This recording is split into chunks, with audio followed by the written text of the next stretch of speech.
Hello, GQ. I'm Seth Rogen, and these are my essentials. I could live without these things, but I'm not going to ask them to rename the whole video just for me.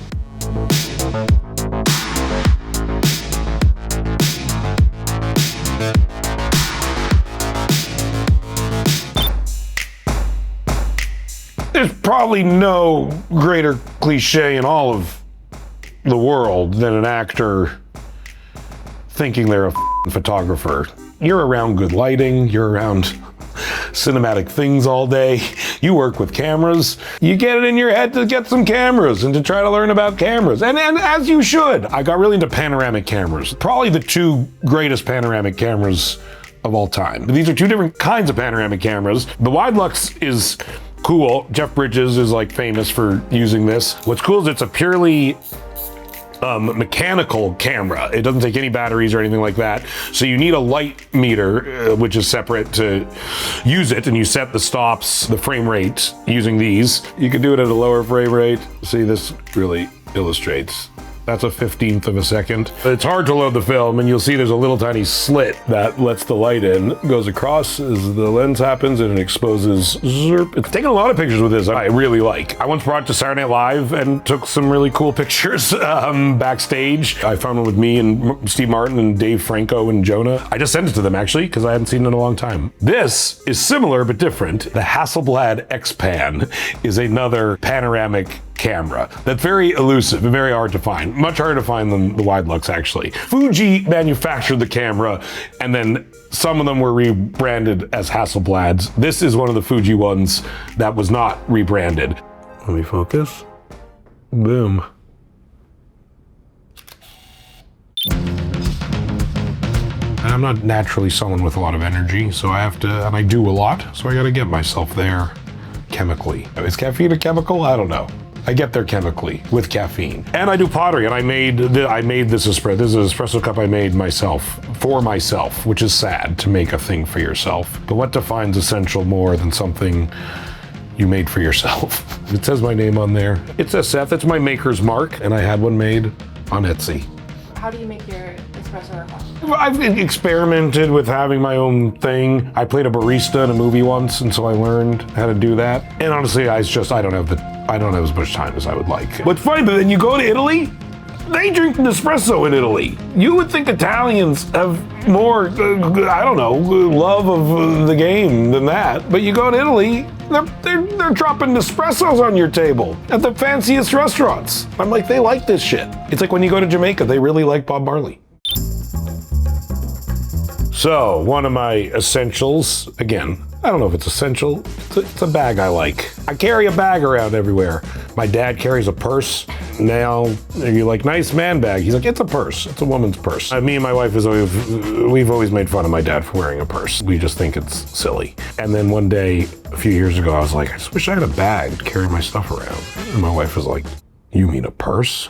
And I was like, oh my God, I do want a purse. So anyway, I bought this bag.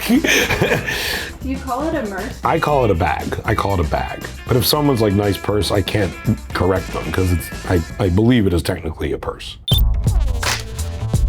I've had colognes over the years, but then a few years ago, me and my wife Lauren and some friends went to Grasse, France, which is where it's like the perfume hub and cologne hub of France. And we went to a very old, perfumery, as the French say, perfumery, called Molinard.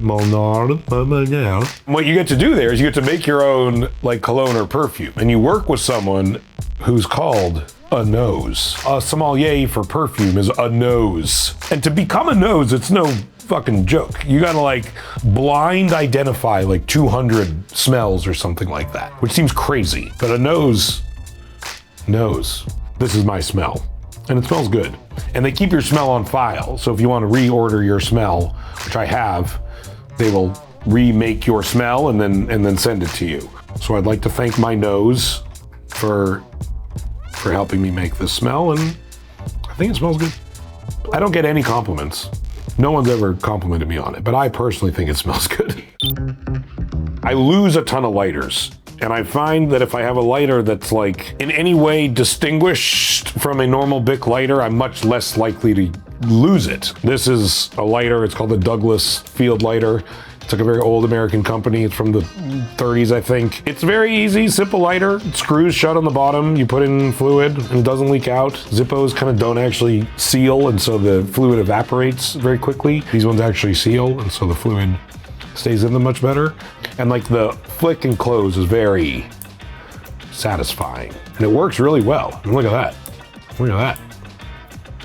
That one wasn't a good one. That was on me. I don't blame Douglas for that. This is an ashtray.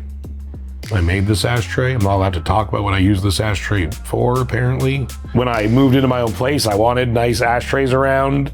I smoke a lot, so it would be good to have good ashtrays around. I found myself buying vintage ashtrays, things like that. And around the same time, I started doing pottery, and so I started making my own ashtrays. And I actually hold the patent on this design for an ashtray, which I'm very proud of.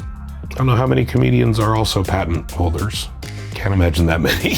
I wasn't sure I had truly invented a thing, but I did, it seemed, or at least the US Patent Office agreed with me that I did. And so I hold the patent for this design of ashtray, a cylindrical ashtray with a notch that, you know, is oriented as such in the ashtray. This one is raku fired, which is a very temperamental way of firing something. You take it out of the kiln while it's still like red hot, and then you put it in a bucket with a bunch of newspaper and stuff like that, and it creates like very unique, specific glazed patterns. And you never quite know what you're gonna get, which is what's kind of cool about it, and also very frustrating about it at times. But I made this a few years ago, and I love how it turned out, and I use this every day. Making Movies by Sidney Lumet. I've probably read 7 books in my life. This is one of them. The other ones being the Bible 6 times. You know, the filmmaking process is hard to explain. I think directors especially like to create an air of mystery and to sort of, you know, mystify the process overall. And this book by Sidney Lumet, who's one of the all-time great filmmakers. He made Dog Day Afternoon, he made Network, The Accused, some of the great films of all time, 12 Angry Men, The Wiz.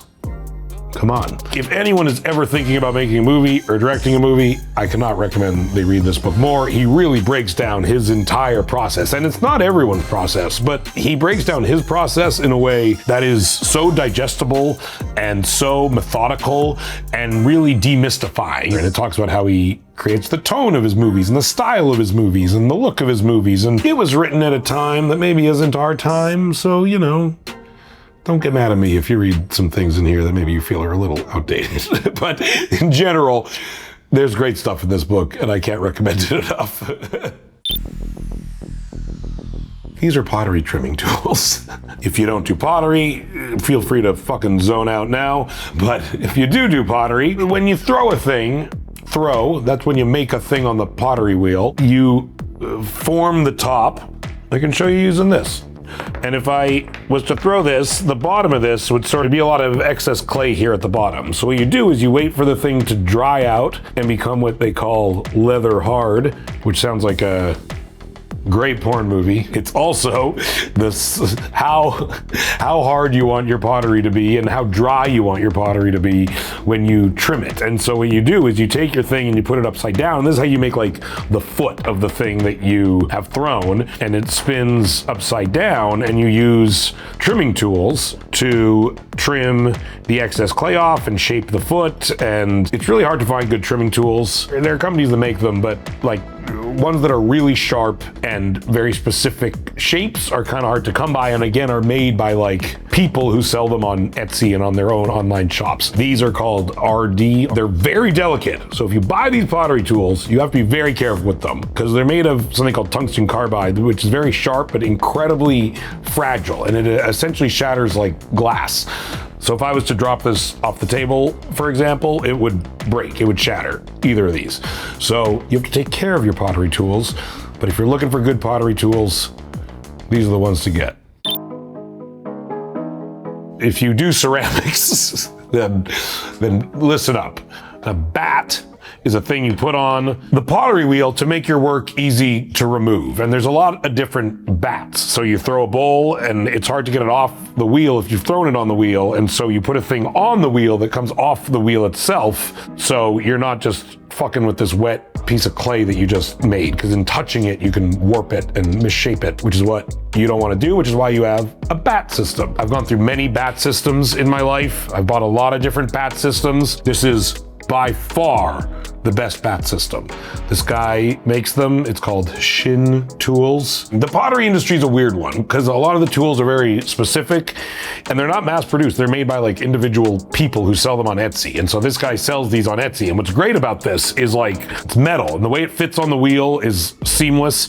And then these you would throw on this thing and then you remove the whole thing and it comes with a bunch of these. So if I threw a mug or something, it like fits perfect. And these don't warp at all because they're like, you know, titanium or something like that. And it just fits unbelievably well. It's incredibly flat. Comes with a bunch of these when you buy it. Buy even more. If you're a ceramicist looking for a good bat system, I recommend this one. I got a lot of stuff made by the Japanese on this. Take that as you will. I don't mean to generalize, but the Japanese make good things. If you're mad about that generalization, fuck you. It's called a Zebra. That's the brand, the pen brand, Zebra pen. Zebra makes this pen. I like it because it's tiny. And as a writer, it's good to have a pen on me. I'm jotting things down. If I'm acting, I don't always have my phone in my pocket.